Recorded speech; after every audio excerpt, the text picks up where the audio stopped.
வணக்கம்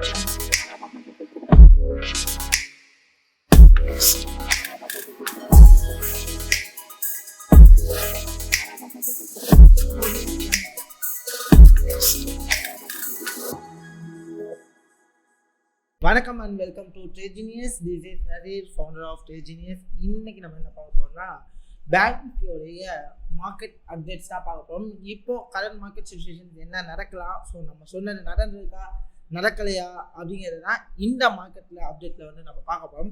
அதுக்கு முன்னாடி நம்மளுடைய ட்ரேட் என்ட்ரிஸ் எப்படி போயிருக்கு, இதுக்கு முன்னாடி நான் மார்க்கெட் அப்டேட் வீடியோ போட்டிருந்தேன்.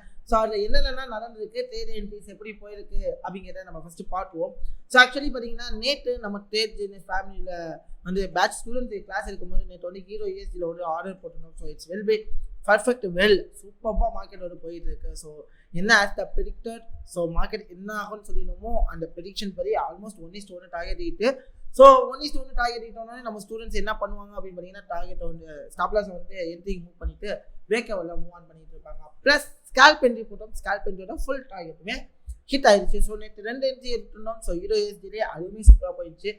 ப்ளஸ் கோல்டுலேயும் ஒரு ட்ரேட் எடுத்துருந்தோம். ஸோ கோல்டோட ட்ரேட் பார்த்தீங்க அப்படின்னா உங்களுக்கு தெரியும். So it's will B cleared hitting the target. So மார்க்கெட்டில் எங்கே, அதாவது ட்ரேடர் அப்படின்னா நல்லா ஞாபகம் வச்சுக்கோங்க, எல்லா சமயத்துலேயும் நான் ட்ரேட் எடுத்துக்கிட்டே இருக்கணும், எல்லா சமயத்தும் ப்ராஃபிட் பண்ணணும்னு நினச்சா மார்க்கெட்டை வந்து நீங்கள் வந்து ரஷ் பண்ணுறாமல் இருக்கும். ஸோ ரஷ் பண்ணி ஓடுனீங்க அப்படின்னா உங்களால் ப்ராஃபிட்ஸ் பண்ண முடியாது, only face the losses. So ஒரு மார்க்கெட்டில் எப்போ என்ட்ரி எடுக்கலாம், எப்போ என்ட்ரி எடுத்தால் அது ப்ராஃபிட்டபிளான ட்ரேடாக அமையும் பார்த்து அந்த இடத்துக்கு தகுந்த மாதிரி தான் என்ட்ரி எடுக்கணும். எல்லா இடத்துலையும் நான் போயிட்டு ட்ரேட் எடுக்க போகிறேன் அப்படின்னு சொல்லிட்டு நீங்கள் ட்ராவல் பண்ணீங்க அப்படின்னா கண்டிப்பாக அது வந்து லாஸ் ஆகிறதுக்குமே ப்ராபபிலிட்டிஸ் இருக்குது. ஸோ அதனால் ஒரு பர்ஃபெக்ட் என்ட்ரி கிடைக்கிறது வரைக்கும் we want to be wait with the market. So அந்த விஷயத்தை தான் நாங்கள் ஃபாலோ பண்ணுவோம். ஸோ அப்போங்கிற பட்சத்தில் நேற்று ப்ராப்பரான என்ட்ரி கிடச்சிச்சு. ஸோ அதை ஃபாலோ பண்ணி ஒரு நல்ல ப்ராஃபிட் எங்களால் 1:4 கோல்டில் புக் பண்ண முடிஞ்சிச்சு. நெக்ஸ்ட்டு RJPயில் நம்ம ஆல்ரெடி மார்க்கெட் அப்டேட்ஸில் நான் சொல்லியிருந்தேன். So we have to be entry triggered. So entry ட்ரிகர்டான மார்க்கெட் என்ன ஆகிட்டு இருக்குன்னா ஃபுல் ட்ராப் ஆகிட்டு இருக்கு. ஸோ நம்ம பார்க்காதவங்க நீங்கள் போய் பார்த்துங்க. அதே மாதிரி தான் கோல்டு வந்து கீழே விழுறதுக்கு சான்ஸ் இருக்குது சொல்லினா. ஸோ ஒரு அன்கண்டிஷனல் சர்டன் சுச்சுவேஷன்ஸில் இருந்ததுனால பட் நம்ம அதை ப்ரெடிக்ட் மார்க்கெட் மேலே போகணும், கீழே விழுந்துட்டு மேலே போகணும். பட் அந்த ப்ராபபிலிட்டி எதுவுமே அமையல, எங்கேயுமே என்ட்ரிஸ் கிடைக்கல, ஒரு ப்ராப்பரான கன்ஃபர்மேஷன் கிடைக்கல. ஸோ கிடைக்காத பட்சத்தில் we cannot do any entries. So அதனால் எங்களால் இந்த இடத்துல ட்ரேட் எடுக்க முடியல. ஸோ இருக்கிறதுக்கான ப்ராபபிலிட்டி ப்ளஸ் உங்களுக்கு தெரியும் December month. So we cannot do any trades for this month. And last market leave, இந்த இதில் வந்து மார்க்கெட்டோட ஃப்ளக்சுவேஷன்ஸ் கம்மியாக இருந்துச்சு, வேலன்ஸ் கம்மியாக இருந்துச்சு. ஸோ அதனால் டெக்னிக்கல்ஸ் வந்து அந்தளவுக்கு ஒர்க் அவுட் ஆகலை நமக்கு. ஸோ அதனால் வந்து என்ட்ரிஸ் வந்து சம் ஃபெயிலியர் ஆச்சு. பட் அனலைசிஸ் தான் ஃபெயிலியர் ஆச்சு தவிர we cannot do any entries for the market. ஓகேங்களா, நாங்கள் வந்து மார்க்கெட்டில் என்ட்ரி எடுக்கலாம். ஏன்னா அந்த 1 வீக் வந்து என்ட்ரி எடுக்க வேணால் நம்ம டீம் அப்டேட் பண்ணியிருந்தேன். ஃபஸ்ட்டு ஐடியா இருக்குன்னு சொன்னால் பட் அந்த ஐடியாவுமே இந்த டிசம்பர் மந்த்தில் ஒர்க் அவுட் ஆகலை. ஸோ அதனால வந்துட்டு அந்த ஐடியாஸை நம்ம விட்டுட்டு நேற்று கோல்டில் ஒரு நல்ல என்ட்ரி போட்டுனோம். ஸோ நல்லா ப்ராஃபிட்டபுளாக போச்சு அப்படிங்கிறதான் இந்த. ஸோ இன்னைக்கு நம்ம பேங்க் நிஃப்டியோட ப்ரெடிக்ஷன்ஸ் எப்படி நடந்துக்கிட்டு இருக்கு, நம்ம என்ன சொன்னோம், அங்கே என்ன நடந்திருக்கு அப்படிங்கிறத just we have to be go and check the overview. நான் உங்ககிட்ட சொல்லியிருந்தேன், என்ன சொல்லியிருந்தேன்னா மார்க்கெட் கோயிங் டு பி டவுனுக்கு ப்ராபபிலிட்டி இருக்குது அப்படின்னு நம்ம சொல்லியிருந்தோம். பட் எங்கே டவுன் ஆகும் அப்படின்னு சொல்லியிருந்தேன்னா previous video full analysis video நம்மக்கிட்ட இருக்குது. ஸோ பார்க்காதவங்க நான் ஐ பட்டனில் லிங்க் தரேன். So please go and check. அப்போ தான் இந்த வீடியோ உங்களுக்கு புரியும் நம்ம என்ன பார்க்கணும், இப்போ என்ன நடந்துக்கிட்டு இருக்கோம் அப்படின்ட்டு. சரி, மார்க்கெட்டை பார்த்தீங்க அப்படின்னா so it's clear up trend மாதிரி இருந்துச்சு. பட் நான் சொல்லியிருந்தேன் இந்த இடத்துல அதாவது இந்த இம்பல்ஸுக்கு ரைட் டெஸ்டிங் ப்ராபபிலிட்டி இருக்குது அப்படின்னு நான் சொல்லியிருந்தேன். ஸோ நம்ம வந்து பை ட்ரேடுமே அப்போ எடுத்து காமிச்சிருந்தேன். ஸோ பையிங் ப்ராபபிலிட்டி பார்த்தீங்கன்னா சூப்பராக வந்து ஹிட் பண்ணிச்சு. ஆனால் இந்த இடத்துல செல்லுக்கான ப்ராபபிலிட்டி 1% கூட அமையலை. ஸோ அதனால் நம்ம டீம் என்ன பண்ணாங்க அப்படின்னா எந்த ஒரு இடத்துலையுமே ட்ரேடே எடுக்கலை. ஏன்னா செல்லுக்கு வெயிட் பண்ணோம், செல் அப்படிங்கிறது அமையலை. ஸோ உடனே என்ன ஆயிடுச்சு அப்படின்னா இந்த லெவலில் பிரேக் பண்ணதுக்கு அப்புறமே நான் வீடியோவில் சொல்லியிருக்கேன், இந்த லெவலில் பிரேக் பண்ணிடுச்சு அப்படின்னா markets going to the same word. ஓகேங்களா, ஸோ இது வரைக்கும் போகும் அப்படின்னு நம்ம சொல்லியிருந்தோம். அதே மாதிரி பார்த்தீங்கன்னா இந்த லெவலில் பிரேக் பண்ணதுக்கு அழகாக நம்மளோட ஏரியாவுக்கு மூவ் ஆன ஆச்சு. இப்போ ரெண்டுமே ஆகிட்டு இருக்கு. ஸோ இந்த லெவலை பிரேக் பண்ணாதது வரைக்குமே மார்க்கெட்டு செல்லிங் தான். எப்போ பிரேக் அவுட் பண்ணுறோம் அப்போ தான் மார்க்கெட் என்ன ஆகும்னா மேலே போகும். So otherwise market will be sell அப்படிங்கிறத அந்த வீடியோவில் சொல்லியிருந்தோம். ஸோ அதே மாதிரி பார்த்தீங்க அப்படின்னா மார்க்கெட்டை சூப்பராக என்ன இருக்குன்னா மேலே போயிருக்கு. இந்த இடத்துலயே நீங்கள் செல்லிங் ப்ராபபிலிட்டி அமைச்சிங்கன்னா ஒரு நல்ல ப்ராஃபிட் புக் பண்ணிடலாம். Okay, no issues. தென் அழகாக பார்த்தீங்கன்னா இன்றைக்கும் நல்ல ஒரு மார்க்கெட் மூவ் கொடுத்து இன்றைக்கி நாங்கள் பார்க்கும்போது அழகாக ஒரு செல்லிங் ப்ராபபிலிட்டி அமைஞ்சிச்சு. ஸோ இந்த இடத்துல ட்ரேடை போட்டோம், ஸ்டாப் லாஸ் இங்கே வச்சுருக்கோம், நல்ல ட்ரேட் ரன் ஆகிட்டு இருக்கேன். ஆனால் இந்த இடத்துல ஒரு ஃபெயிலுமே நடந்துச்சு. அது என்னன்னு பார்த்தீங்கன்னா we have to be taken a 1 minute entry. ஓகேங்களா, ஒரு ஸ்கேல்ப் என்ட்ரி ட்ரை பண்ணியிருந்தோம். ஸோ என்ன ஆச்சு அப்படின்னா சம் ஃபெயிலியர், அதாவது 10 ட்ரேட் எடுக்கணும் அப்படின்னா கண்டிப்பாக 2 ட்ரேட் லாஸ் ஆகும்னா யாராக இருந்தாலுமே இங்கே 100% சக்ஸஸ் பண்ண முடியாது. பண்ணிடணும். ஏன்னா நம்ம ஸ்டூடெண்ட்ஸை டீச் பண்ணும்போது ஆப்பர்ச்சுனிட்டிஸை யூஸ் பண்ணிக்கலாம் அப்படின்னா டீச் பண்ணுவோமே. அப்போது இந்த இடத்துல எனக்கு ஆப்பர்ச்சுனிட்டி கிடைச்சிச்சு, பட் இது செல் அப்படிங்கிறது தெரிஞ்சுமே என்ன பண்ணணும்னா பை என்ட்ரிக்கு ட்ரை பண்ணணும். எதுக்காகனா ஒரு கவுண்டர் ட்ரெண்டுக்கு ஈக்குவலாக போகலாம் அப்படின்னு சொல்லிட்டு. ஏன்னா ஸோ இந்த இடத்துல ட்ரேட் அமையாதவங்க, so we want to be wait with the another level, அதுதான் மெயின். ஸோ நான் எடுத்த இடத்துல எனக்கு ட்ரேட் அமையலை.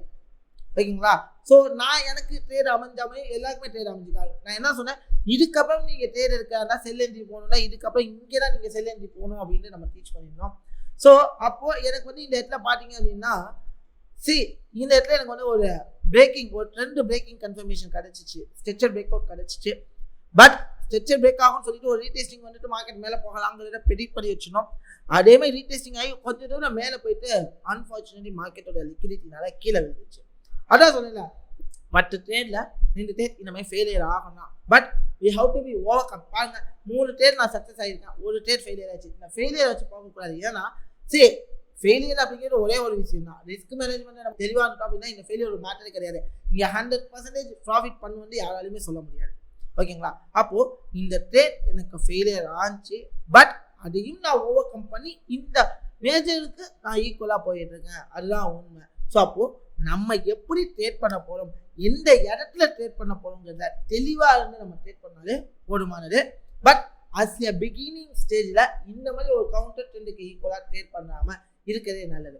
ஓகே, இப்போ நான் சொல்லிட்டேன், இதுக்கப்புறம் மார்க்கெட்டோட ப்ராபபிலிட்டி எப்படி இருக்கும், எந்த டேரக்ஷனை நோக்கி போகும் அப்படிங்கிறத நீங்கள் இந்த இடத்துல தெரிஞ்சுக்கோங்க. we expected என்னன்னு பார்த்தீங்கன்னா it will be coming to down more. நல்லா ஞாபகம் வச்சுங்க, இன்னுமே நாங்கள் டவுன் ஆகும் அப்படின்னு நினைக்கிறோம். எது வரைக்கும் வரும் அப்படின்னு பார்த்தீங்கன்னா we expecting the level 40,795. நம்ம ஆல்ரெடி மேஜராக சொல்லியிருந்தோம் மார்க்கெட் கீழே விழுறதுக்கு சான்சஸ் இருக்குது அப்படின்ட்டு. So we expected market will be comes down. ஏன்னா இந்த ஹையை பிரேக் பண்ணாதது வரைக்கும் our target will be 40,000 இந்த லெவல் வரைக்கும் வருங்கிறத நம்ம எதிர்பார்க்கக்கூடிய லெவல் தான். ஸோ இது வரைக்கும் 40,802 வரைக்குமே மார்க்கெட் வரதுக்கு ப்ராபபிலிட்டிஸ் நிறையாவே இருக்கு. So it's will be come to down more than time. So திருப்பி சொல்லணும், செல்லிங்க்கு ப்ராபபிலிட்டி இருக்குது. ஸோ செல்லிங் ப்ராபபிலிட்டி இருக்குன்னா செல் ஆப்பர்ச்சுனிட்டி எப்பப்போ கிடைக்குதோ அப்பப்போ மட்டும்தான் நான் செல் எடுக்கணும் அப்படிங்கிற இந்த இடத்துல நீங்கள் தெரிஞ்சுக்கணும். சரி, ஓகே, இதுக்கப்புறம் நான் செல் எப்போ எடுக்கலாம் அப்படின்னு பார்த்தீங்கன்னா என் டீம்கிட்ட சொன்ன மாதிரி தான். எப்போ அப்படின்னா நான் ஆல்ரெடி டைரக்ஷன் ஃபைன் பண்ணி வச்சுருக்கேன். So it's will be back to go this level. இந்த இடத்துல ஒரு செல்லிங் ஆப்பர்ச்சுனிட்டி கிடைச்சா மட்டும்தான் நீங்கள் என்ன பண்ணுங்க, இப்போதைக்கு செல் போக முடியும். ஸோ ரேஷ் பண்ணி போகாமல் வெயிட் பண்ணி இந்த இடத்துல ப்ராபபிலிட்டி அமைஞ்சதுக்கு அப்புறம் யூ கோ வித் த செல். ஓகேங்களா, ஸோ வெயிட் பண்ணுங்க, வெயிட் பண்ணி ட்ரேட் பண்ணலாம். அவசரம் மட்டும் பண்ணாதீங்க. அவசரப்பட்டீங்கன்னா ஒரு பெரிய ஃபெயிலியரை மெட் பண்ணுறதுக்குமே ப்ராபபிலிட்டிஸ் இருக்குது அப்படிங்கிற இந்த இடத்துல நீங்கள் தெரிஞ்சுக்கணும். ஓகேங்களா, ஸோ அதே மாதிரி பார்த்தீங்கன்னா டவுன் ட்ரெண்டுக்கு ஸ்ட்ரக்சர் பிரேக் டவுன் ஆயிடுச்சு. ஸோ மார்க்கெட் ஸ்லைட்டாக அப் ஆகிட்டு மார்க்கெட் கீழே வரலாங்கிறது எதிர்பார்க்குறோம். எப்போ இந்த மாதிரி ரியாக்ட் ஆகணும், ஸோ அதாவது ஃபார் எக்ஸாம்பிள் எப்படி ரியாக்ட் ஆகலாம் அப்படின்னு பார்த்தீங்கன்னா இங்கேன்னு ஒரு மார்க்கெட் ஒரு இம்பல்ஸில் இருக்கு. So it's will be go for this area.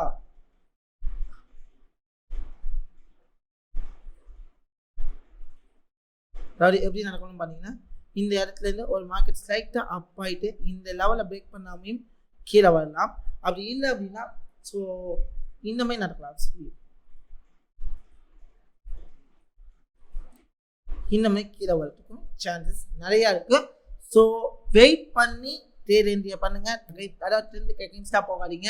So எப்போ நான் ட்ரேட் என்ட்ரிஸ் எடுக்கணும், எந்த இடத்துல எடுத்தால் என்னால் ட்ரேடை சக்ஸஸ் பண்ண முடியும் அப்படின்னு உங்களுக்கும் லேர்ன் பண்ணணும் விருப்பம் இருந்துச்சுன்னா ப்ளீஸ் கான்டாக்ட் அவர் ட்ரேஜினியஸ். ஸோ கண்டிப்பாக நம்ம ட்ரேஜினியஸ் ஹெல்ப் பண்ணுவோம். So don't worry. எனவே இந்த வீடியோ உங்களுக்கு பிடிச்சிருக்கும் அப்படின்னு நினைக்கிறேன். இந்த வீடியோ பிடிச்சிருந்துச்சுன்னா ஒரு லைக் பட்டன், ஒரு comment button, next analysis video என்னென்ன வேணுங்கிறத கமெண்ட் செக்ஷனில் சொல்லுங்கள். எனவே பை பை, டேக் கேர்.